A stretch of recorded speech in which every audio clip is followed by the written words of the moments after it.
Hi hello guys, welcome back. So ನಾನಿವತ್ತು ಬಂದಿದ್ದೀನಿ, ಮನೆ ಓಪ್ನಿಂಗ್ ಇತ್ತು. ಸೊ ಅದಕ್ಕೋಸ್ಕರ ಬಂದಿದ್ದೆ. ಸೊ ಬೇಗನೆ 8 ಗಂಟೆಗೆಲ್ಲ ಬಂದಿದ್ದೆ ನಾನು. ಸೊ ನಾನು ಮತ್ತು ಅದ್ವಿಕಾ ಆ್ಯಂಡ್ ಇವರು ಬಂದು ನನ್ನ ಬಿಟ್ಟು ಹೋಗಿದ್ದರು. ಆ್ಯಂಡ್ ಸೊ ಇದೆಲ್ಲ ಅರ್ಲಿ ಮಾರ್ನಿಂಗೇ ಮುಗ್ದಿತ್ತು, ಒಂದು 6 ಗಂಟೆಗೆಲ್ಲನೇ ಮುಗಿಸ್ಬಿಟ್ಟಿದ್ರು.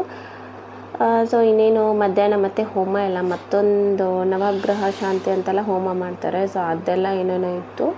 ಸೊ ಅದೆಲ್ಲ ಮಾಡ್ತಾಯಿದ್ರು. ನಾವು ಅದಕ್ಕೋಸ್ಕರ ಎಲ್ಲ ಕೂತ್ಕೊಂಡಿದ್ವಿ. ಆ್ಯಂಡ್ ಹೋಮಕ್ಕೆ ಎಲ್ಲರೂ ಅಂದರೆ ಪಾರ್ಟಿಸಿಪೇಟ್ ಮಾಡಬೇಕು ಅಂತ ಹೇಳಿ ಸೊ ಎಲ್ರಿಗೂ ಒಂದೊಂದು ಐಟಮ್ಸ್ ಕೊಟ್ಟಿದ್ರು. ಅದನ್ನೆಲ್ಲ ನಾವು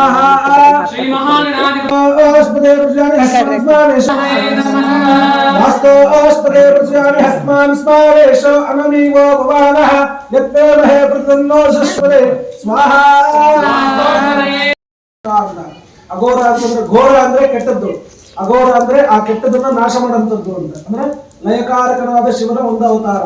ಅಘೋರ ರುದ್ರ ಹೋಮವನ್ನ ಯಾಕೆ ಮನೆಯಲ್ಲಿ ಮಾಡ್ಬೇಕಪ್ಪ ಅಂತಂದ್ರೆ, ಈ ಭೂಮಿ ದೋಷ ಇರುತ್ತೆ. ನಾವು ಒಂದು ಸೈಟ್ ತಗೊಂಡಿರ್ತೀವಿ, ಅಲ್ಲಿ ಯಾರನ್ನೋ ಹೂತ ಹಾಕಿರ್ತಾರೆ, ಅವ್ನು ಕೊಲೆ ಮಾಡಿ ಹೂತ ಹಾಕಿರ್ತಾರೆ, ಅಥವಾ ಏನೋ ಆಗಿ ಹೂತ ಹಾಕಿರ್ತಾರೆ. ಅದು ಸ್ಮಶಾನ ಲಕ್ಷಣ ಅಂತ. ಹಂಗಿದ್ದಾಗ ಅಲ್ಲಿ ಯಾರು ಹೂತ ಹಾಕಿದ್ರೋ ನಮ್ಗೆ ಗೊತ್ತಾಗಲ್ಲ, ಯಾಕಂದ್ರೆ ನಾವು ಭೂಮಿ ನೋಡೋದಿಲ್ಲ. ಹೌದಾ? ಸ್ಮಶಾನ ಲಕ್ಷಣ ಇದ್ದ ಹತ್ರ ನಾವು ಮನೆ ಕಟ್ಟಿದ್ರೆ ನಾನಾ ವಿಧವಾದ ರೋಗ ರುಜಿನಗಳಿಗೆ ಗುರಿ ಆಗ್ತೀವಿ, ಅಥವಾ ನಾನಾ ವಿಧವಾದ ಕಷ್ಟಗಳಿಗೆ ಗುರಿ ಆಗ್ತೀವಿ ಅಂತ.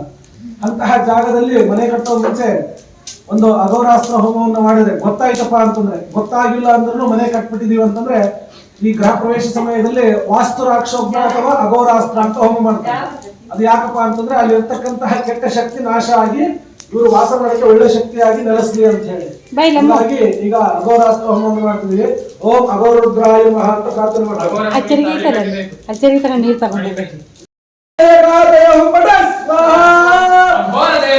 ನಂಗೆ ಈ ಥರ ಹೊಸ ಹೊಸ ವಿಷಯಗಳನ್ನು ಕಲಿಯೋಕೆ ತುಂಬ ಇಷ್ಟ ಆಗುತ್ತೆ. ಹಾಗೆ ನಾನು ಫಾಲೋ ಕೂಡ ಮಾಡ್ತೀನಿ. ಆ ದೇವರಿಗೆ ಸೇರುತ್ತೆ ಅಂತ. ಅಗ್ನಿನ ದೇವಮುಖ ಅಂತ ಹೇಳ್ತಾರೆ, ಮತ್ತೆ ಅಗ್ನಿನ ದೂತ ಅಂತ ಹೇಳ್ತಾರೆ. ದೂತ ಅಂತಂದ್ರೆ ಈಗ ನನ್ನ ನಡುವೆ ನಾನು ಕೊಟ್ಟಿದ್ದನ್ನ ನಿಮಗೆ ತಗೊಂಡು ಕೊಡೋ ನಡುವೆ ಒಂದು ಎತ್ತಿರ್ತಾರಲ್ಲ, ಅವನ ದೂತ ಅಂತ ಹೇಳ್ತಾರೆ. ಅಂದ್ರೆ ನಾವು ಹೇಳಿದ್ದನ್ನು ಮಾಡೋಂಥವ್ರು, ನಾವು ಕೊಟ್ಟಿದ್ದನ್ನ ಹೋಗಿ ಇನ್ನೊಬ್ಬರಿಗೆ ಕೊಡೋಂಥವ್ರನ್ನ ದೂತ ಅಂತ ಹೇಳ್ತಾರೆ.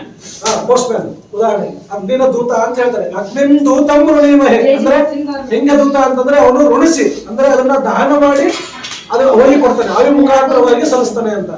ಅಗ್ನಿನ್ ದೂತಂ ಋಣಿಮಹೆ ಅಂತ ಹೇಳ್ತಾರೆ. ಹಂಗೆ ಅಗ್ನಿಗೆ ಅಂತ ಹೇಳ್ತಾರೆ. ಸಪ್ತದೇ ಅಗ್ನಿ ಸಂಘ ಸಪ್ತ ಜಿಹ್ವಾಹ. ಜಿಹ್ವಾ ಅಂದ್ರೆ ನಾಲಿಗೆ. 7 ನಾಲಿಗೆಯಿಂದ ನಾವು ಏನ್ ಪಡ್ತೀವೋ ಅದನ್ನ ದಹಿಸಿ ಅದನ್ನ ಆವಿ ಮುಖಾಂತರವಾಗಿ ಹೋಗಿ ಆಯಾ ದೇವತೆಗಳಿಗೆ ಸಲ್ಲಿಸ್ತಾನೆ ಅಂತ. ಹವಿಸನ್ನ ದೇವತೆಗಳೇ ಹವಿಸ್ಕೊಟ್ರೆ ಹಂಗಾಗಿ ಹೋಗುವಂತ ಮಾಡಬೇಕು.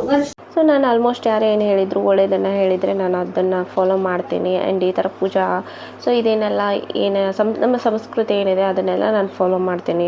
ಆ್ಯಂಡ್ ಹೇಗಿರಬೇಕು ಇದೆಲ್ಲ ಮನೆಯಲ್ಲಿ ನಾನು ಫಾಲೋ ಮಾಡ್ತೀನಿ. ಸೊ ಅದಾದಮೇಲೆ ಊಟಕ್ಕೆಲ್ಲ ಬಡಿಸಿದ್ವಿ. ಆ್ಯಂಡ್ ನಾನು ಕೂಡ ಎಲ್ರಿಗೂ ಹಾಕಿಕೊಟ್ಟೆ.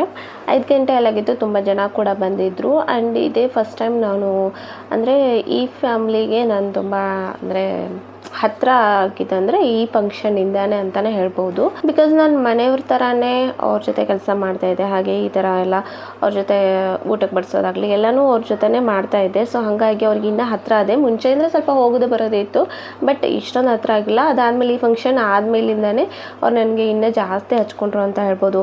ಹೆಂಗವಳು ನಮ್ಮ ಮನೆಯವ್ರ ಥರನೇ ಇದ್ಲು ಅಂತ ಹೇಳಿ ಆಮೇಲೆ ಅಂದರೆ ತುಂಬ ಅಟ್ಯಾಚ್ಮೆಂಟ್ ಆದ್ವಿ. ಅಂದರೆ ಇವಾಗಂತೂ ಫ್ಯಾಮ್ಲಿ ಥರನೇ ಇದ್ದೀವಿ.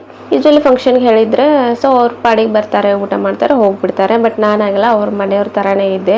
ಸೊ ಅವ್ರ ಜೊತೆನೇ ಇದ್ದೆ, ಅವ್ರ ಜೊತೆನೇ ಊಟ ಮಾಡೋದು ಎಲ್ಲ ಮಾಡಿದೆ, ಹಾಗೆ ಕೆಲಸ ಕೂಡ ಮಾಡಿದೆ. ಅದೇ ಅವಾಗಿಂದ ಅವ್ರು ನನಗೆ ಇನ್ನೂ ಜಾಸ್ತಿ ಹಚ್ಕೊಂಡ್ಬಿಟ್ರು. ಸೊ ತುಂಬ ಹೊಗಳ್ತಾ ಇದ್ರು ಅಂತ ಹೇಳ್ಬೋದು. ಆಲ್ಮೋಸ್ಟ್ ಎಲ್ಲರ ಮುಂದೆನೇ ಹೇಳ್ತಾರೆ. ಈ ಒಂದು ದಿನ ಅಂತೂ ಎಲ್ಲರ ಮುಂದೆ ಹೇಳ್ತಾರೆ. ಸೊ ಅವಳಿಗೆ ಪರಿಚಯ ಇರಲಿಲ್ಲ, ಅಷ್ಟೊಂದು ಇರಲಿಲ್ಲ, ಆದರೂ ನನ್ನ ಜೊತೆ ಇದ್ಲು ಅಂತ ಹೇಳಿ. ಈ ಒಂದು ಫಂಕ್ಷನ್ ಇದ್ದಾಗ ಇವಳಿಗೆ ಜಸ್ಟ್ 1.4 ಇಯರ್ಸು, 16 ಮಂತ್ಸ್ ಅಷ್ಟೇ ಇದ್ವು. ಬಟ್ ಇವಳಿಗೆ ನೋಡಿ ಅಲ್ಲಿ ಒಂದು ಬೆಕ್ಕಿತ್ತು, ಅದನ್ನಂತ ಇಷ್ಟು ಕಾಟ ಕೊಟ್ಟಿದ್ದಾಳೆ. ಇವಳು ಬಂದ್ರೇ ಅದು ತುಂಬ ಹೆದರ್ಕೊಂಡು ಓಡೋದು.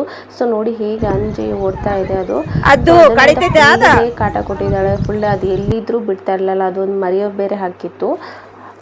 ಫುಲ್ ಅದೆಲ್ಲಿದ್ರೂ ಅದ್ರ ಹಿಂದೆ ಓಡೋದು ಅಂತ, ಫುಲ್ ಬಿಸಿಲಲ್ಲೇ ಸುತ್ತಾಡೋದು. ಸೊ ನನಗೆ ಈ ಕಡೆ ಪೂಜೆ ಕೂತ್ಕೊಂಡಿದ್ದೆ, ಆಮೇಲೆ ಈ ಕಡೆ ಈ ಕಡೆ ಇವಳನ್ನ ಮೇಂಟೈನ್ ಮಾಡೋದು ಸ್ವಲ್ಪ ಕಷ್ಟನಾಗಿತ್ತು. ಬಟ್ ಇದ್ದರು, ಎಲ್ಲರೂ ಇದ್ದರು.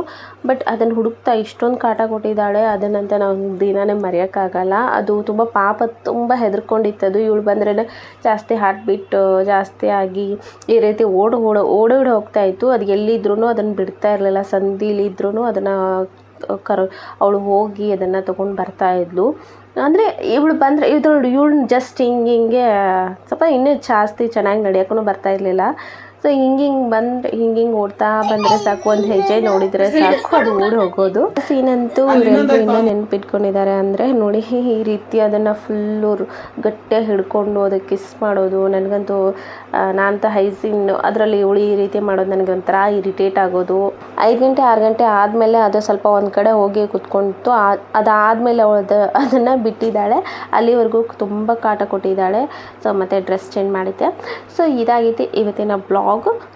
ಈ ಬ್ಲಾಗ್ ನಿಮಗೆ ಇಷ್ಟ ಆಗಿದೆ ಅನ್ಕೋತೀನಿ. ಇಷ್ಟ ಆದರೆ ಪ್ಲೀಸ್ ಲೈಕ್ ಮಾಡಿ, ಕಮೆಂಟ್ ಮಾಡಿ, ಹಾಗೆ ಸಬ್ಸ್ಕ್ರೈಬ್ ಮಾಡಿ. Thank you for watching. Bye.